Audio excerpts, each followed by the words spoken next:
Bienvenue au cœur d'une métropole africaine vibrante, où chaque lever de soleil apporte une nouvelle promesse de vie et de rencontres inattendues. Dans cette marée humaine, des milliers de visages se croisent, mais un seul a véritablement changé le cours de mes matins. Tout a commencé un matin comme les autres, quand elle a ouvert la porte de mon taxi, apportant avec elle un calme mystérieux. Bonjour. Pourriez-vous m'emmener au centre-ville, s'il vous plaît? C'était une demande simple. J'ai répondu avec hésitation, captivée par sa présence qui semblait suspendre le temps autour de nous. Le trajet était bercé par le bourdonnement de la ville, mais à l'intérieur de la voiture, seul le silence régnait. Elle ne me connaît pas encore. Pourtant, à travers ce silence, j'avais l'impression de comprendre chaque nuance de son humeur matinale. La ville défilait comme un film muet. Chaque reflet sur la vitre semblait raconter une part de son mystère. Nous sommes arrivés devant ce grand immeuble de verre. Le voyage touchait à sa fin, trop tôt à mon goût. Merci beaucoup. Bonne journée à vous. J'ai voulu dire quelque chose. N'importe quoi pour prolonger cet instant. Mais les mots sont restés coincés dans ma gorge. Et puis, c'est devenu notre rituel. Chaque matin, à la même heure, je l'attendais au même coin de rue. Parfois sous une pluie battante qui tambourine sur le toit, parfois dans la brume légère d'une ville qui s'éveille à peine. Ces moments de silence partagé sont devenus l'encre de ma journée. Une connexion invisible mais si réelle. Aujourd'hui, alors qu'elle s'apprêtait à partir, elle s'est arrêtée un court instant. Un regard qui semblait tout dire. Peut-être qu'elle ressent aussi cette étincelle. Peut-être que demain, je trouverai enfin le courage de parler. Dans les rues animées de la ville, le temps semble s'arrêter à chaque fois qu'elle monte dans mon taxi. Bienvenue dans l'épisode 2. Lundi, mardi, jeudi. Les jours se ressemblent. Elle entre, elle s'assoit, et le silence s'installe entre nous comme un passager invisible. Elle est toujours absorbée par son téléphone ou perdue dans ses pensées en regardant défiler le paysage urbain par la vitre. Je l'observe discrètement à travers le rétroviseur. Il y a quelque chose de mystérieux en elle que j'aimerais tant comprendre. Plus tard, alors que je fais une pause, mon ami Kofi décide de mettre son grain de sel. Comme d'habitude. Alors Malik, tu vas rester muet jusqu'à la retraite? Lance-toi, mon frère, elle ne va pas te manger. Je sais qu'il a raison. Mais les mots restent coincés dans ma gorge. Pourtant, aujourd'hui, j'ai décidé que ce serait différent. Quand elle monte à nouveau, mon cœur s'emballe. Je prends une profonde inspiration. C'est maintenant ou jamais. Est-ce que vous travaillez toujours dans ce quartier? La question est bête, mais c'est un début. Elle lève les yeux, surprise. Oui, juste à côté de la Grande Place. C'est un quartier très vivant, n'est-ce pas? Son sourire illumine l'habitacle. Soudain, l'air n'est plus pesant. Le trajet continue dans une atmosphère enfin complice. Nous arrivons à sa destination.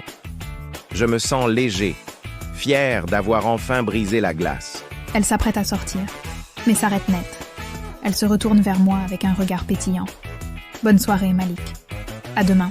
Mon nom? Elle connaît mon nom. Je reste là, immobile, le cœur battant à tout rompre. Chaque matin, le même coin de rue m'attendait. La lumière de l'aube dorée dessinait les contours de ma routine, une danse réglée au millimètre près. Je vérifie ma montre. 7h30.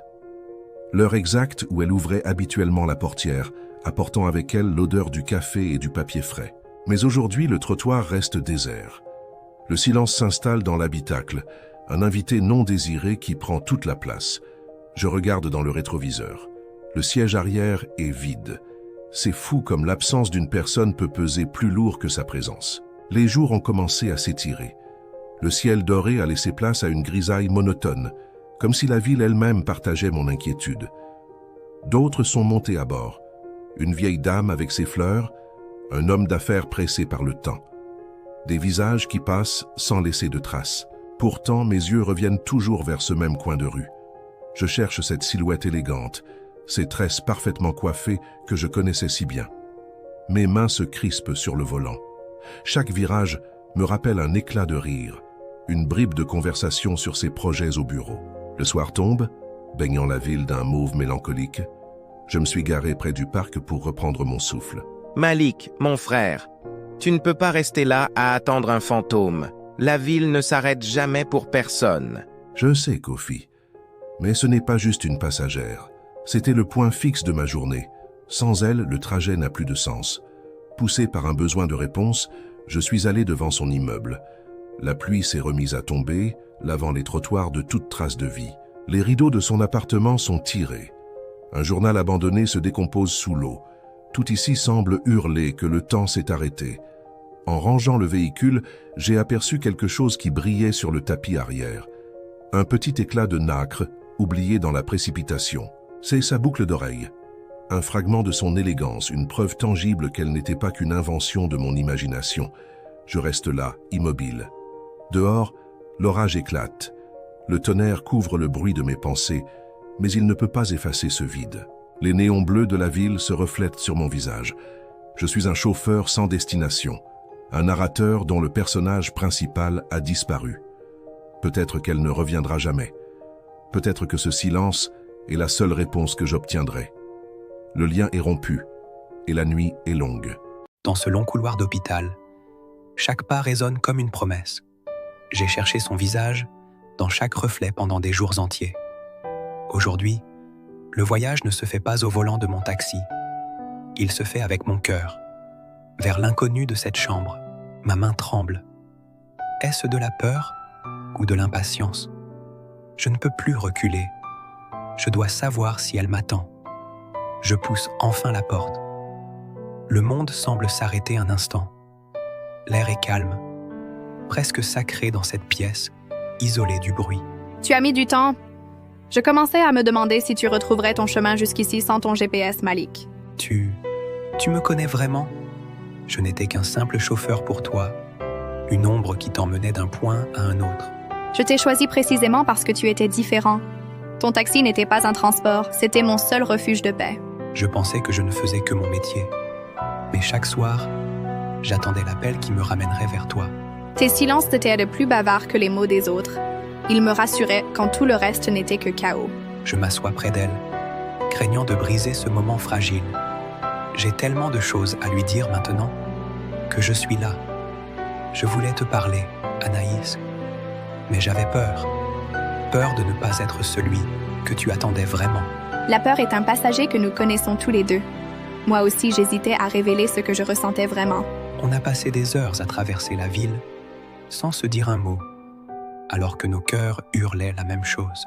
Peut-être qu'il fallait ce silence pour que nous puissions enfin nous entendre aujourd'hui, loin du moteur et des rues. Les jours passent, et avec eux, la maladie s'efface. Je la vois reprendre des forces, un sourire à la fois.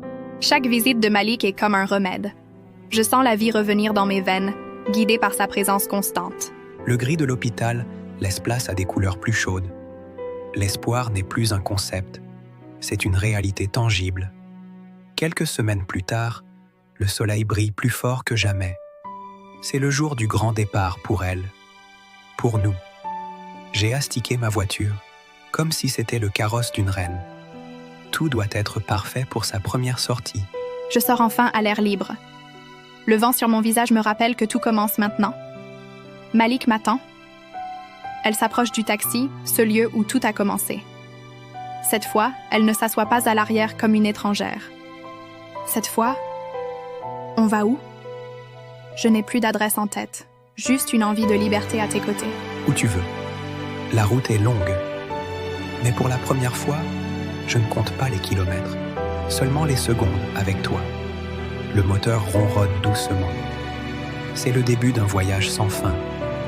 Une destination que nous construirons ensemble, jour après jour.